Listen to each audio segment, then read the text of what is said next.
Bless the Lord, O my soul, and all that is within me, bless his holy name.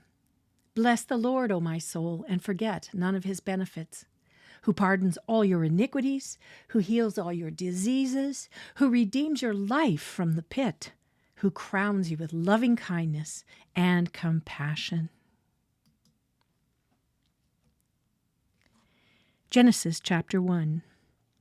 Then the Lord said to Noah, "Enter the ark, you and all your household, for you alone I have seen to be righteous before me in this time. You shall take with you of every clean animal by sevens, a male and his female, and of the animals that are not clean, 2, a male and his female. Also of the birds of the sky by sevens, male and female, to keep offspring alive on the face of all the earth. For after 70 more days I will send rain on the earth 40 days and 40 nights, and I will blot out from the face of the land every living thing that I have made." Noah did according to all that the Lord had commanded him. Now Noah was 600 years old when the flood of water came upon the earth. Then Noah and his sons and his wife and his sons' wives with him entered the ark because of the water of the flood. Of clean animals and animals that are not clean, and birds and everything that creeps on the ground, there went into the ark to Noah by twos, male and female, as God had commanded Noah. It came about after the 7 days that the water of the flood came upon the earth. In the 600th year of Noah's life, in the 2nd month, on the 17th day of the month, on the same day, all the fountains of the great deep burst open, and the floodgates of the earth were opened. The rain fell upon the earth for 40 days and 40 nights. On the very same day, Noah and Shem and Ham and Japheth, the sons of Noah, and Noah's wife, and the 3 wives of his sons with them, entered the ark. They and every beast after its kind, and all the cattle after their kind, and every creeping thing that creeps on the earth after its kind, and every bird after its kind, all sorts of birds. Excuse me. So they went into the ark to Noah by twos of all flesh, in which was the breath of life. Those that entered, male and female of all flesh, entered as God had commanded him, and the Lord closed it behind him. Then the flood came upon the earth for 40 days, and the water increased and lifted up the ark so that it rose above the earth. The water prevailed and increased greatly upon the earth, and the ark floated on the surface of the water. The water prevailed more and more upon the earth, so that all the high mountains everywhere under the heavens were covered. The water prevailed 15 cubits higher, and the mountains were covered. All flesh that moved on the earth perished, birds and cattle and beasts and every swarming thing that swarms upon the earth, and all mankind. Of all that was on the dry land, all in whose nostrils was the breath of the Spirit of life, died. Thus he blotted out every living thing that was upon the face of the land, from man to animals, to creeping things, and to birds of the sky, and they were blotted out from the earth, and only Noah was left, together with those that were with him in the ark. The water prevailed upon the earth 150 days. Genesis 8. But God remembered Noah and all the beasts and all the cattle that were with him in the ark. And God caused a wind to pass over the earth, and the water subsided. Also, the fountains of the deep and the floodgates of the sky were closed, and the rain from the sky was restrained, and the water receded steadily from the earth.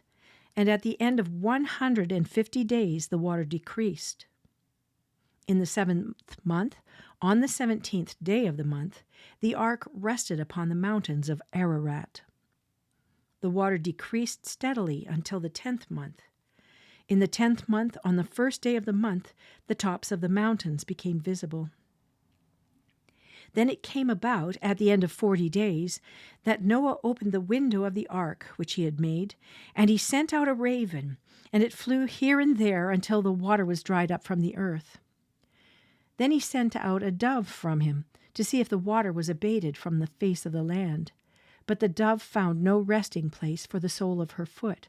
So she returned to him into the ark, for the water was on the surface of all the earth. Then he put out his hand and took her, and brought her into the ark to himself.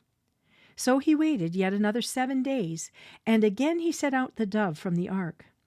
The dove came to him toward evening, and behold, in her beak was a freshly picked olive leaf. So Noah knew that the water was abated from the earth. Then he waited yet another 7 days, and sent out the dove, but she did not return to him again. Now it came about in the 601st year, in the 1st month, on the 1st of the month, the water was dried up from the earth. Then Noah removed the covering of the ark and looked, and behold, the surface of the ground was dried up.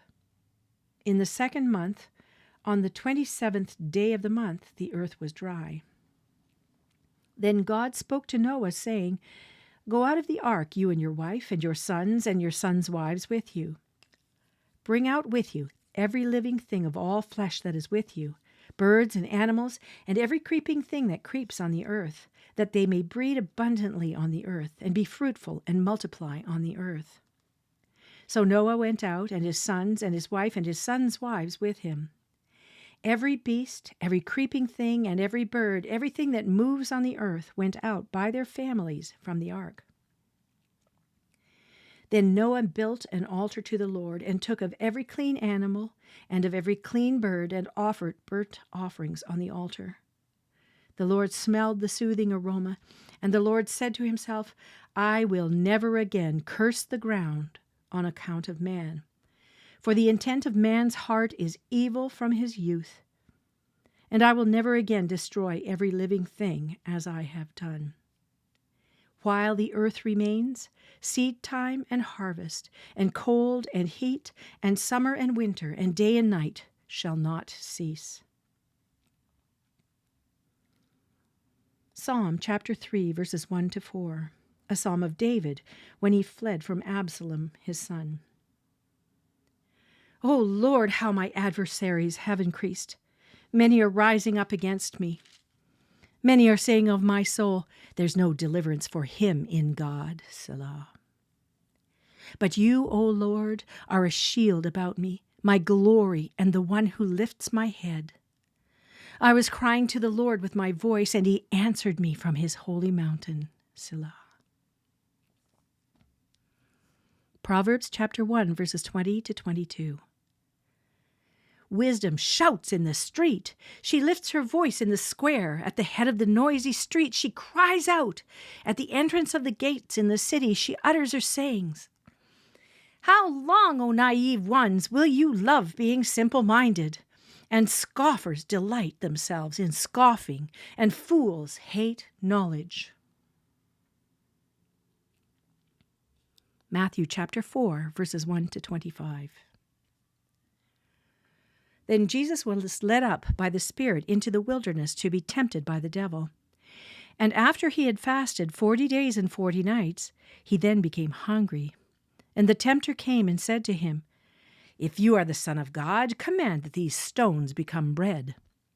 But he answered and said, "It is written, man shall not live on bread alone, but on every word that proceeds out of the mouth of God." Then the devil took him into the holy city and had him stand on the pinnacle of the temple and said to him, "If you are the Son of God, throw yourself down, for it is written, He will command His angels concerning you, and on their hands they will bear you up, so that you will not strike your foot against a stone." Jesus said to him, "On the other hand, it is written, You shall not put the Lord your God to the test." Again, the devil took him to a very high mountain and showed him all the kingdoms of the world and their glory. And he said to him, All these things I will give you if you fall down and worship me."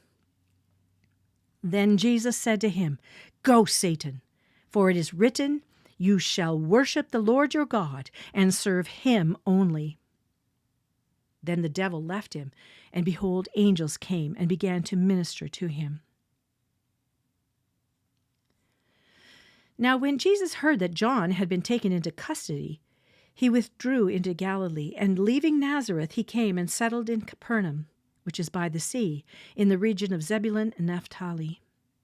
This was to fulfill what was spoken through Isaiah the prophet. "The land of Zebulun and the land of Naphtali, by the way of the sea, beyond the Jordan, Galilee of the Gentiles. The people who were sitting in darkness saw a great light, and those who were sitting in the land in shadow of death, upon them a light dawned." From that time, Jesus began to preach and say, "Repent, for the kingdom of heaven is at hand." Now as Jesus was walking by the Sea of Galilee, he saw two brothers, Simon, who was called Peter, and Andrew his brother, casting a net into the sea, for they were fishermen. And he said to them, "Follow me, and I will make you fishers of men." Immediately they left their nets and followed him. Going on from there, he saw two other brothers, James the son of Zebedee and John his brother, in the boat with Zebedee their father, mending their nets. And he called them. Immediately they left the boat and their father and followed him. Jesus was going throughout all Galilee, teaching in their synagogues and proclaiming the gospel of the kingdom, and healing every kind of disease and every kind of sickness among the people.